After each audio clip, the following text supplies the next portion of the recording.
Good morning বন্ধুরা, দেখো এখন যাব মাকে নিয়ে ডক্টরের কাছে। আর মায়ের আজকে চোখের ডক্টর দেখাবো।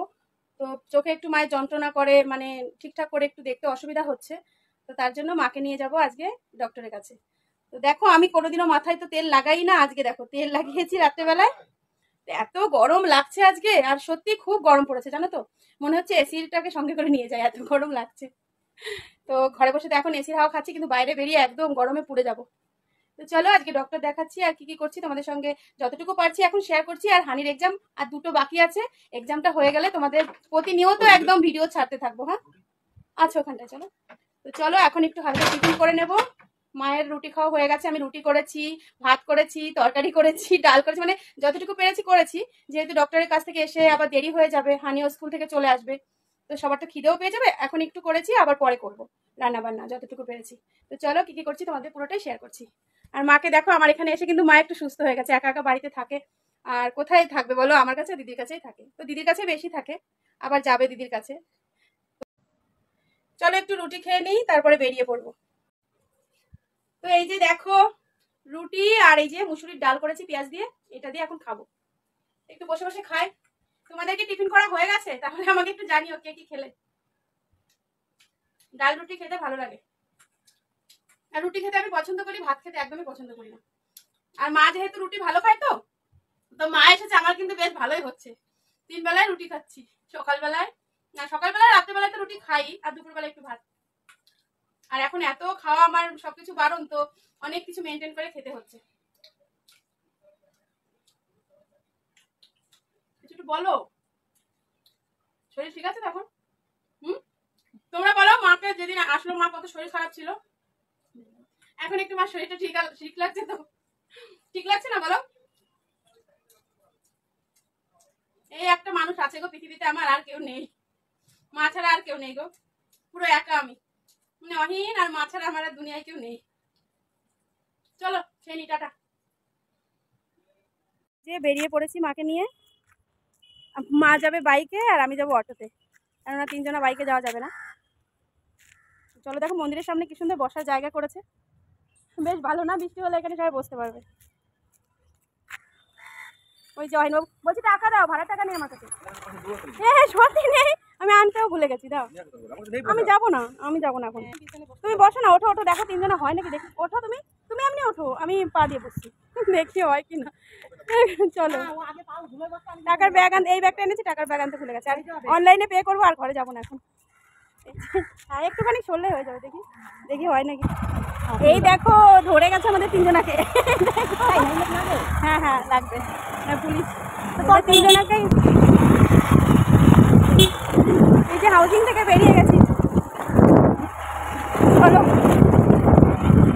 ভেবেছিলাম বাইকে 3 জনা হবে না, তো শেষমেশ আমাদের 3 জনাকে বাইকে হয়ে গেল। তো দেখো আমরা একদম দিশা আই হসপিটালে চলে এসেছি। আর এখানটাতে অনেক দিন ধরে আমার ইচ্ছা ছিল মাকে চোখের ডক্টর দেখাবো। তো আগে একবার এসেছিল, তখন অন্য জায়গায় দেখিয়েছিলাম। তো এখানে এত সুন্দর করে দেখে না, একদম তোমাকে মানে সত্যি একদম খুব সুন্দর করে দেখে। তো সেই জন্যই আমি আগে একদিন আমার জন্য এসেছিলাম, কিন্তু আমার দেখানো হয়নি, অন্যের কাছ থেকে আমি জেনেছি। তো আমার চোখও এখানে দেখাতে আসবো, তো আগে মাকে দেখিয়ে নিই, দেখি কেমন কি করছে। তো তার জন্য মাকে নিয়ে একদম চলে এলাম। আর প্রথমে লাইনে দাঁড়িয়ে ও বুকিং করেছিল মোটামুটি 10 দিন আগে। তো যারা আগে বুকিং করে তাদের কিন্তু 200 টাকা ভিজিট, আর যারা পরে এখানে এসে ভিজিট করে তখন তাদের কিন্তু 250 টাকা নেয়। আর বড় বড় ডক্টররা বসেন বাইরে, এই ডক্টরদের ফিস কিন্তু প্রায় 500 থেকে 700। তো সেটাই এখানে একটা সুবিধা আছে। আর এখানে অনেক বড় বড় ডক্টররা বসেন, তোমরা তো জানোই সবাই যে দিশাতে চোখ দেখানোর জন্য অনেকে অনেক দূর দূরান্ত থেকে আসে, আর অনেক দিন আগে থেকে ভিজিট করে। তো আমি যেহেতু একদম বাড়ির কাছেই থাকি, মানে বেহালার যে দিশাটা আছে, তো তার জন্য মাকে আমি এখানে সমস্ত ডক্টরই দেখাই। সুগারের জন্য মাকে এখানে ট্রিটমেন্ট করি কলকাতাতে, আর চোখেরটাও এখানেই দেখিয়েছি। তো দেখো মাকে প্রথমে এখানটায় চোখটাকে ভালো করে পরীক্ষা নিরীক্ষা করে নিল, আর যা যা অসুবিধা সমস্তটাই মেশিনের মাধ্যমে মায়ের মানে উঠে গেল যে মায়ের চোখে কি প্রবলেম আছে কিনা। তো সেখান থেকে আমাদের আরেকটা জায়গায় এখানে আরেকটা পরীক্ষা হবে, হবে, তো তার জন্য এখানেও চলে এলাম। আর দেখো আমি না লিফটে উঠতে একদম ভয় পাই, তো অনেক জোর করে অহিন বলল কিছু হবে না ওঠো, কেননা আমার লিফটে উঠলে না একদম দমটা কেমন বন্ধ হয়ে যায়। তো লিফটে যে কাকুটা ছিল খুব হাসছিল যে তুমি এত ভয় পাও। তারপর চলে এলাম আর একটা জায়গায়, দেখো সেখানে এসে মায়ের চোখের পরীক্ষা হলো দুবার আর ডক্টর বাবু দেখলেন একবার। তারপর দেখো একদম সোজা চলে এলাম ওপরে আমরা, আর এখানে মায়ের চশমা দিয়ে দিল, তার জন্য মায়ের লেন্সও দিয়ে দিয়েছিল। তো সেটাই মাকে বললাম দেখো কোন চশমাটা নেবে, আর এখানে আর কি পছন্দ করছিলাম। তো মায়ের চোখে এক একটা করে দিচ্ছিলাম, মা দিতে চাইছিল না, কিন্তু আমি জোর করে বলছিলাম না সব চশমাগুলো একবার পরো আর আমি দেখবো কোনটা তোমাকে ভালো লাগছে সেটা আর কি তোমাকে দেবো। তো মায়েরও পছন্দ হয়েছিল যেটা, আর আমারও পছন্দ হয়েছিল, অহিনেরও হয়েছিল, সেটাই আর কি মায়ের জন্য মানে চশমাটা দিয়েছিলাম। তো তোমরা একটু কমেন্ট করে বলো তো মাকে কোন চশমাটাতে ভালো লাগছে, অবশ্যই তোমাদের কমেন্টের অপেক্ষায় থাকবো। আর এদিকে দেখো মাকে একটা একটা করে এখানে সুন্দর করে পরিয়ে দিচ্ছিল, সেটাই আমি ভিডিও করছিলাম। আর এইদিকে না হানিকে স্কুল থেকে অহিনবাবু নিয়ে এসেছে একদম এখানটাতেই দিশা আই হসপিটালে, আর এখান থেকে আমরা সবাই আর কি বাড়িতে ফিরবো। তো হানি এখানে খুব দুষ্টুমি করছে, আর এদিকে আমি মায়ের এই চশমাটাই শেষমেশ পছন্দ করলাম, মায়েরও খুব পছন্দ হলো। আর ফ্রেমটার দাম নিয়েছিল 2000 টাকা, আর এদিকে লেন্সের দামও 2000 টাকা, মোট 4000 টাকা চশমাটা আমরা পছন্দ হলো।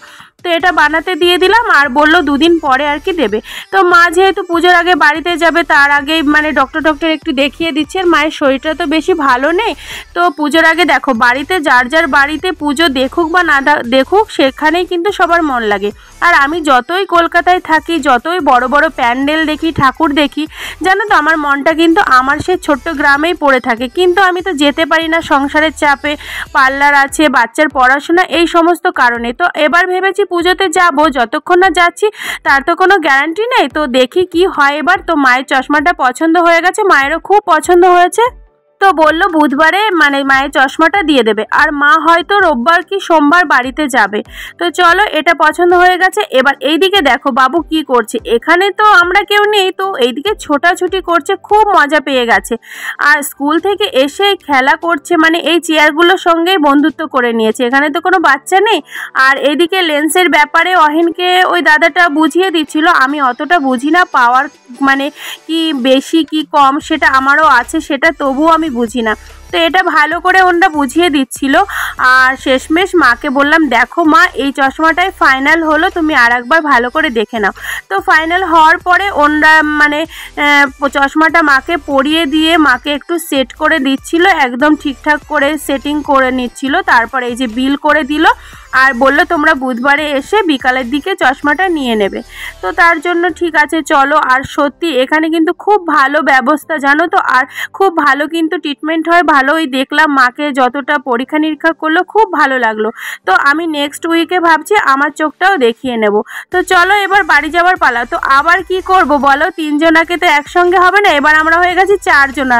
তো মাকে আর হানিকে নিয়ে অহিনকে বললাম তুমি এগিয়ে যাও, আর আমি একটু পায়ে পায়ে হেঁটে হেঁটে দেখো শখের বাজার পৌঁছে গেছি। তারপর বাবু আবার আমাকে নিতেও চলে এসেছে। তো চলো আজকের মতো tata, take care, see you, bye by.